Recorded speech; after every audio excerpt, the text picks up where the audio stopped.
Hello and welcome to Unacademy. मैं शुभम सिसोदिया आप सबका अन अकेडमी पर बहुत बहुत स्वागत करता हूं।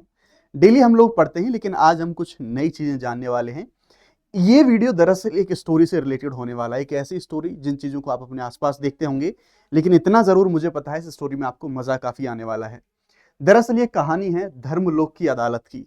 धर्मलोक क्या था? तो दरअसल धर्मलोक एक राज्य था, और उस राज्य का जो राजा था उसका नाम था राजा धर्मवीर। अब ये जो राजा था धर्मवीर, ये राजा धर्मवीर बड़ा ही न्यायप्रिय और शांतिप्रिय व्यक्ति था। और साथ ही साथ इस राजा के शासन में यहाँ पर जो संविधान है, उस संविधान को ये बहुत ज्यादा मानता था, उसके ऊपर गर्व करता था उस संविधान के ऊपर। और इसके संविधान का नाम था धर्म संहिता, यानी कि धर्म के आधार पर चलने वाला जो कानून इनके हिसाब से, जो राजा के हिसाब से, लेकिन इस अपने संविधान को ये सबसे ऊपर रखता था, जिसे धर्म संहिता इसका जो नाम दिया था इस राजा ने। अब इसके ऊपर गर्व करने का इनके पास एक रीजन और ये था, ये कहते थे कि इस धर्म संहिता से ऊपर कोई नहीं है, यानी कि इनके संविधान से ऊपर कोई नहीं है। चाहे फिर वो राजा हो, चाहे फिर वो रंक हो, सभी के लिए धर्म संहिता समान थी। ये जो धर्म संहिता थी, बहुत ज्यादा प्राउड इनके ऊपर करा करते थे।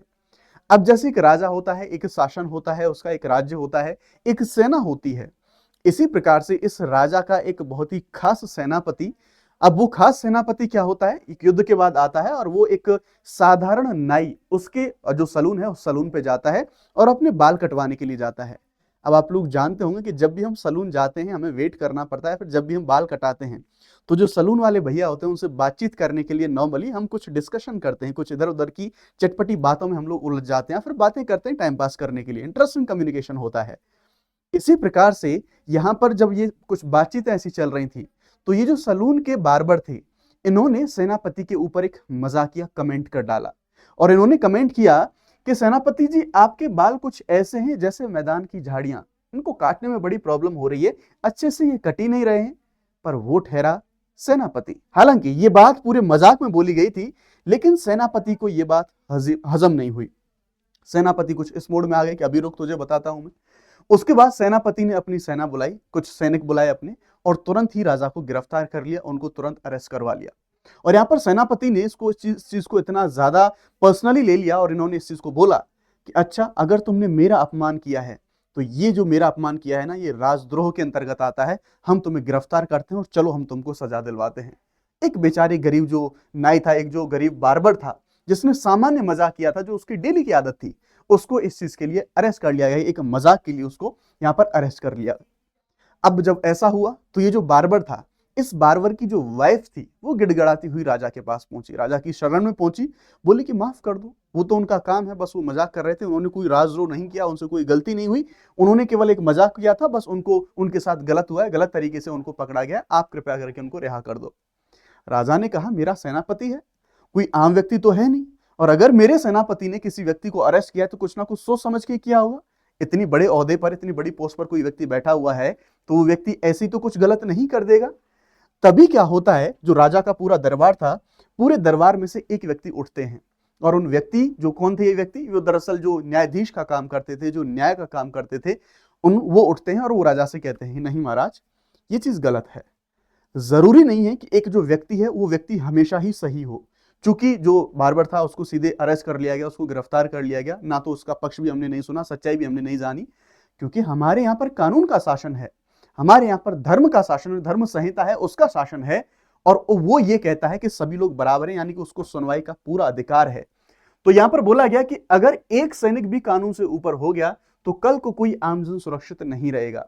यानी कि अगर किसी व्यक्ति को गिरफ्तार किया गया है तो वो कानून के हिसाब से गिरफ्तार होना चाहिए, ना कि एक व्यक्ति ने, यानी कि सेनापति ने कह दिया तो हमने उसको गिरफ्तार कर लिया, ना हम उसको सुनवाई का मौका दे रहे। अब यहां पर यह भी बोला गया न्यायाधीश के द्वारा कि महाराज, अगर इस व्यक्ति की सुनवाई नहीं हुई तो इस राज्य में व्यक्ति का शासन है या फिर कानून का शासन, और अगर व्यक्ति का शासन है तो ये चीज सिद्ध होगी कि सेनापति की चीज को जांचा नहीं जा सकता, और अगर कानून का शासन है तो इसका मतलब ये, उस व्यक्ति को, जिस व्यक्ति को अरेस्ट करा गया है, उस व्यक्ति को अपना पक्ष रखने का अधिकार है, उस सुनवाई को, वो जांच पड़ताल का अधिकार है कि क्या वास्तव में राजद्रोह जिस मामले में उठाया गया है, क्या वो राजद्रोह है भी, जिस मामले में उसको गिरफ्तार करा गया है।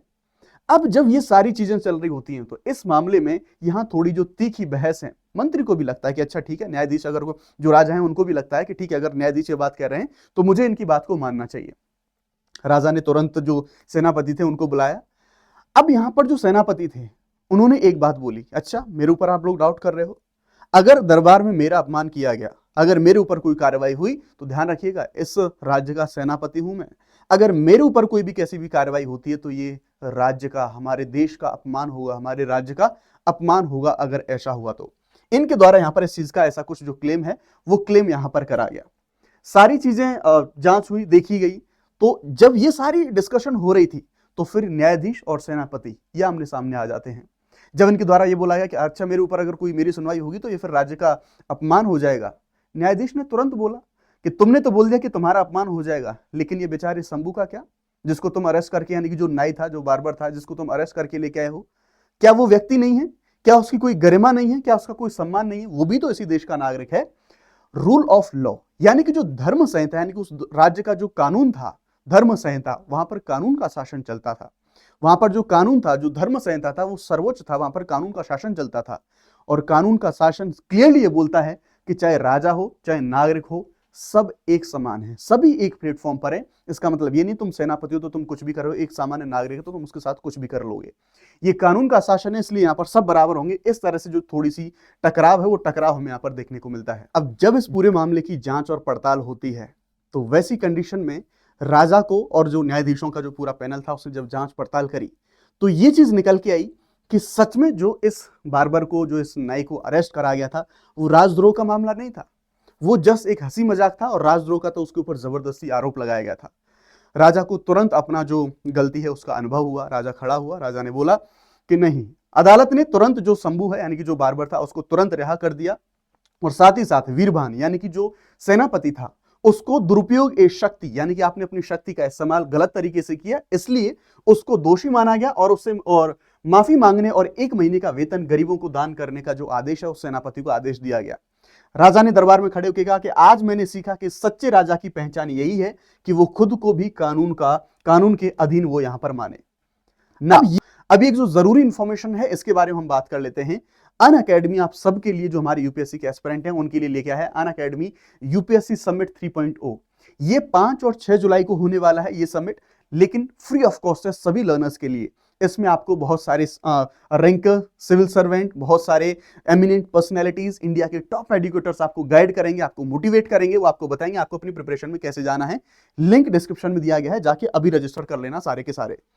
बैचेस के बारे में बात करें तो आरंभ, आगाज, फाउंडेशन, नीव यानी कि हिंदी, इंग्लिश, बाइलिंगुअल सभी जो बैचेस अभी रनिंग में हैं। ध्यान रखिएगा शुभ 50 कोड इस्तेमाल करके आप मैक्सिमम डिस्काउंट ले सकते हैं अन अकेडमी के जो प्लस कोर्सेज हैं उन प्लस कोर्सेज पर।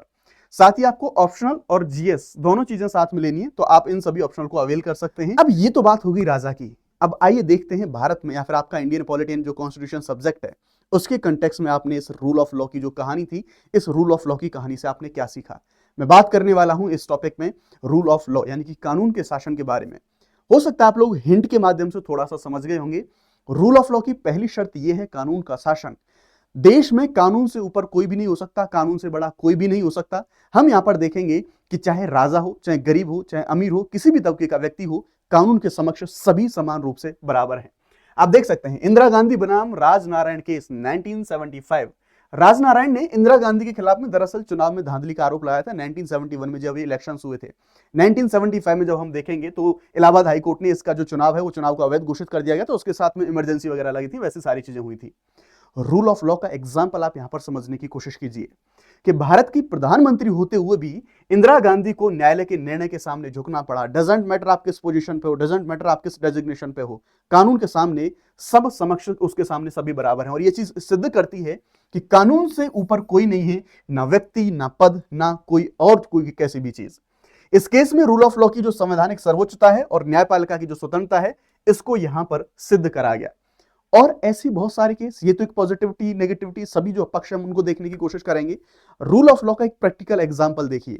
ये केस काफी ज्यादा फेमस था, आप सबको पता होगा, 2021 का मामला था। शाहरुख खान और उनके जो बेटे आर्यन खान का जो केस था कि उनके ऊपर कुछ आरोप लगे थे, कुछ नशे के कुछ ऐसे आरोप लगे थे उनके ऊपर, यानी कि एनसीबी ने उन्हें ड्रग्स मामले में उनको अरेस्ट किया था। लेकिन बाद में क्योंकि कोर्ट के सामने ना कोर्ट को ऐसे, क्योंकि सीधी सी बात है कोर्ट गवाह और सबूत उनके आधार पर चलता है। डजंट मैटर मीडिया क्या कह रहा है, डजंट मैटर सामान्य आम भावनाएं क्या कह रही हैं, क्योंकि कोर्ट संविधान के कानून के अनुसार चलता है। बाद में अदालत ने सबूतों के अभाव में इनको जमानत दे दी, इनको रिहा यहां पर कर दिया गया। रूल ऑफ लॉ का एग्जाम्पल आप इसमें ढूंढने की कोशिश कीजिए।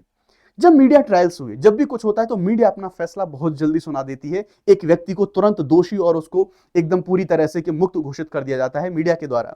जब मीडिया ट्रायल्स चले, साथ ही साथ आम जनता में भी ये संभावनाएं थी कि वो चरम पर थी सभी संभावनाएं, लेकिन न्यायपालिका ने अगर कोई सबूत नहीं मिला उनके अगेंस्ट में तो उनको रिहा कर दिया गया, उनको जमानत दे दी गई।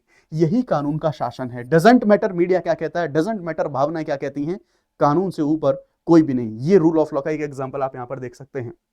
इसी प्रकार से अब हम रूल ऑफ लॉ की एग्जैक्टली डेफिनेशन के बारे में बात करते हैं कि एक्चुअल में रूल ऑफ लॉ होता क्या है। रूल ऑफ लॉ का मतलब होता है कि कोई व्यक्ति, कोई संस्था, कोई सरकार, कानून से ऊपर कुछ है ही नहीं। हर किसी को कानून के नीचे रहना होगा, कानून का पालन करना होगा और सभी को समान रूप से कानून का पालन करना होता है।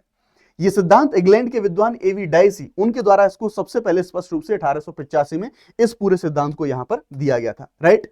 डाइसी के अनुसार रूल ऑफ लॉ की 3 कंडीशंस होती हैं। तो हम यहां पर देखेंगे कि इसके 3 जो मुख्य तत्व हैं वो कौन कौन से हैं। सबसे पहले सुप्रीमेसी ऑफ लॉ, राजा हो, सेनापति हो, प्रधानमंत्री हो, कोई भी हो, सबसे ऊपर कौन, संविधान होगा। तो सबसे ऊपर यहां पर संविधान, यानी कि मनमानी सत्ता नहीं होगी। ये नहीं है कि वो सेनापति था, वो राजा था तो उसने जिसका मन किया उसको उठा के अंदर डाल दिया, नहीं, कानून के हिसाब से सारी चीजें होनी चाहिए।